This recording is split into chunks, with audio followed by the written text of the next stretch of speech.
Welcome to our study of Jeremiah. Remember that this is divine prophetic information for divine transformation into the image of Jesus Christ. Jeremiah prophesied that Yahweh would judge Judah, referring to the two southern tribes of Judah and Benjamin, for her idolatry, but protect a remnant and restore the nation under a new covenant. The book is titled after Jeremiah the author.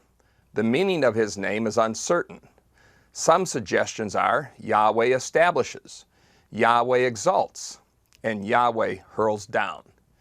Yahweh establishes or exalts may point to the future restoration of Israel through the Messiah and the new covenant. Yahweh hurls down would emphasize the destruction of Jerusalem and judgment of Judah by the Babylonian captivity.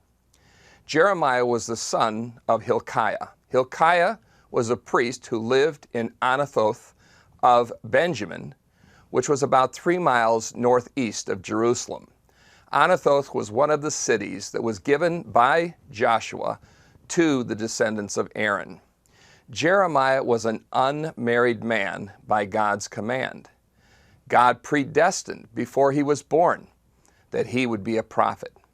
He began his ministry when he was about 20. He was given the very difficult ministry of proclaiming the coming judgment of Yahweh on Judah and Jerusalem. He was faced with great opposition in his ministry, in that he was threatened by his hometown, taken to trial by the Jerusalem leaders, shackled in stocks, thrown into a cistern, and humiliated and persecuted by the royal and priestly court. He watched the siege, the fall, and the destruction of Jerusalem. He was forced to flee to Egypt because of the assassination of Gedaliah, who was a governor of Judah under the appointment of Nebuchadnezzar. He was aided in the writing of this book by a faithful scribe by the name of Baruch. The ministry of Jeremiah spanned about 47 years, from 627 down to 580 BC. He was a contemporary with Zephaniah, Habakkuk, Daniel, and Ezekiel. He prophesied during the reigns of Josiah, Jehoahaz, Jehoiakim, Jehoiachin, and Zedekiah. Josiah was one of the best kings and the last godly king of Judah.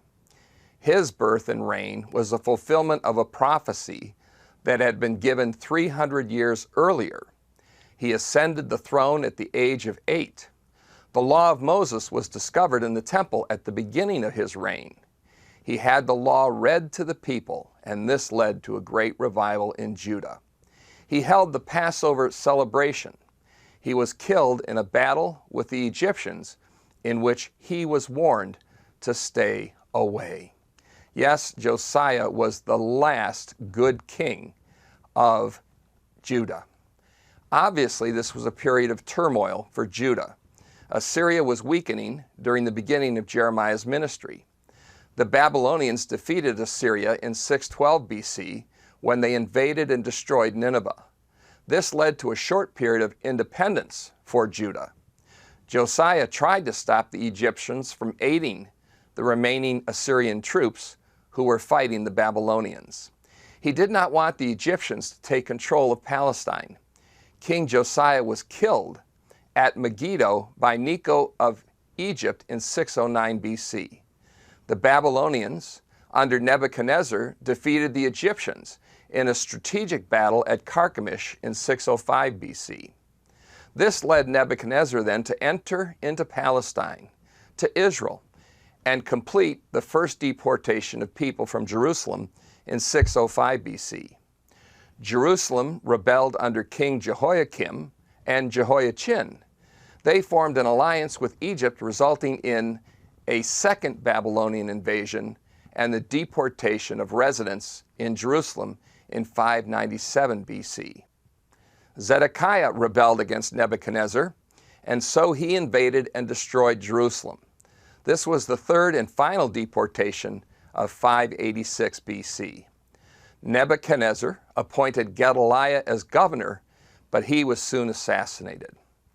The first recipients of the book of Jeremiah were the kings, priests, false prophets, and inhabitants of Jerusalem, and people of Judah who were living during this time of his ministry.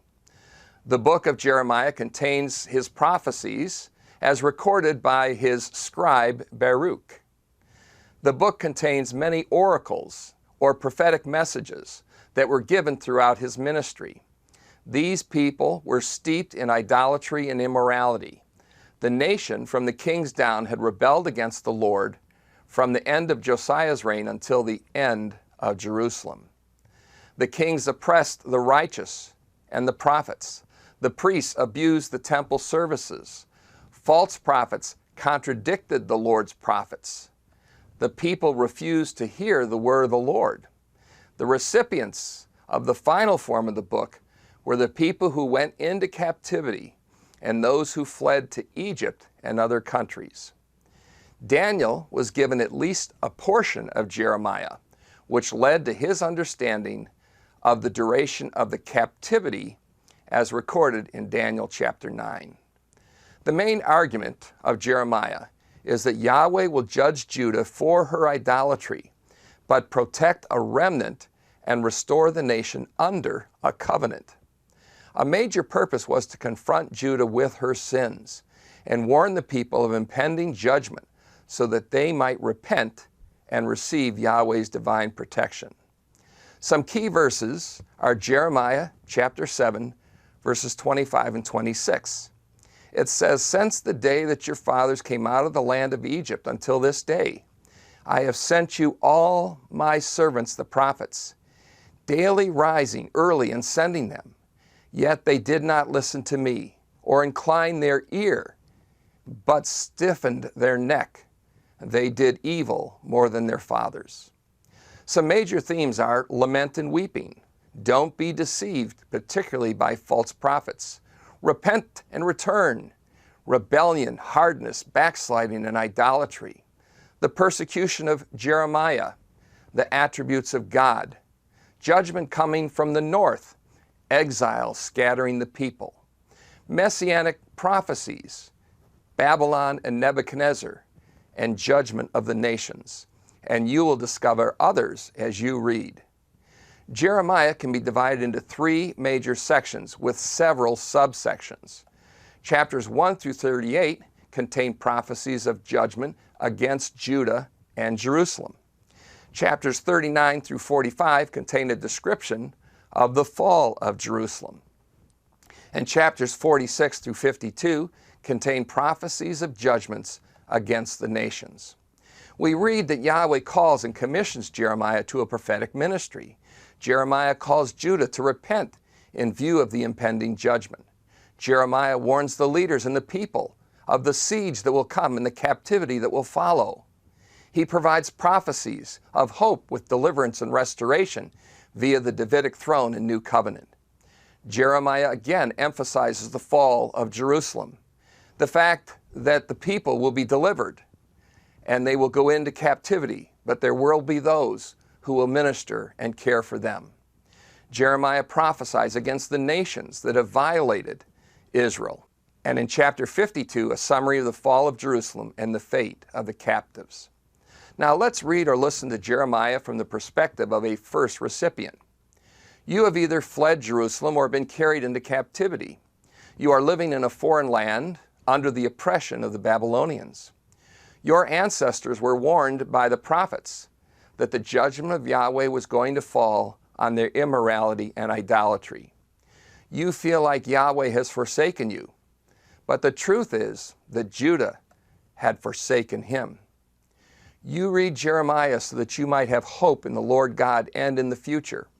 You know that God will honor his covenant with Abraham, David, and Israel. You want to strengthen your faith so that you will be able to endure the time of exile. You must keep the faith knowing that the Lord God will judge, redeem, reconcile, and restore Israel to the glory that he promised.